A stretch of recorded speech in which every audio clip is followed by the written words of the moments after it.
কুলি সিনেমায় আপনি অভিনয় করেছেন। আপনার বিপরীতে ছিল আমাদের পপি পপি আপা। আমার শালি, হ্যাঁ। তো তার সঙ্গে আসলে কোনো গুড মেমোরিজ আছে কিনা ওই সিনেমার সাথে? আমি গুড মেমোরি বলতে গুড মেমোরি বলতে এই ছবিটার একটা ইতিহাস আমি বলি। ইতিহাসটা হচ্ছে এই ছবিটা শুটিংয়ের আগে ওই টাইমটায় মৌসুমী অস্ট্রেলিয়াতে যাবে, মানে লাক্সের বিজ্ঞাপন তো মনে আছে, পাকিস্তান, ইন্ডিয়া, রবিনা ট্যান্ডেল এরা সবাই যাবে, বড় টিম যাবে। তো সেকেন্ড লটে মৌসুমী বলে কি যে ফারদিন তখন চলে আসছে আলহামদুলিল্লাহ, একটু কুটি কুটি করে একটু হাঁটে, তো বলে যে চলো আমাদের তো হানিমুন হয় নাই সেরকমভাবে, অস্ট্রেলিয়াতে তুমি একটু চলো যাই। অস্ট্রেলিয়ার ভিসাটাও তখন আমার লেগেছে। এর মধ্যে আমি দেখলাম যে আমাকে সিদ্দিক ভাই, এই নিয়ে সংসারের প্রডিউসার, আমার বলতে হ্যাঁ ফ্ল্যামিঙ্গো মুভিজের 72 ঘন্টা ময়শ্চার সমৃদ্ধ লিলি বডি ওয়াশ, শিয়া বাটারের গুডনেস স্কিন রিপেয়ার করে রাখে সফট ও গ্লোয়িং।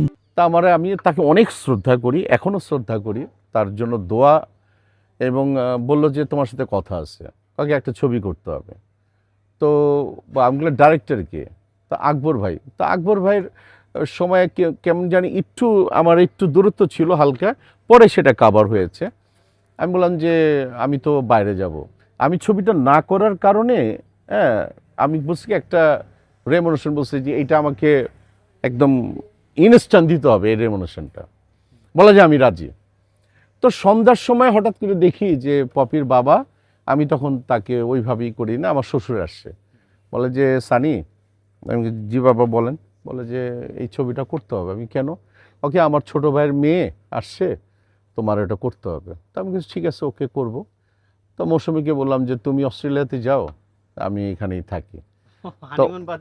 হ্যাঁ, এই কুলি ছবিটা আমি তখন করি, এবং পপিকে গড়তে গিয়ে, পপি তখন তো একদমই আর্ন করা না, পপিকে গড়তে গিয়ে যে শিডিউল টার্গেট করেছিলাম যে না 60 শিফটের মধ্যে আমার হয়ে যাবে, কিন্তু ওই যে এখন যেরকম যে ঘাম ছুটছে দেখতেছে আমার, তো পপিকে গড়তে গিয়ে এই ঘাম ছোটার মতোই অবস্থা হয়েছে।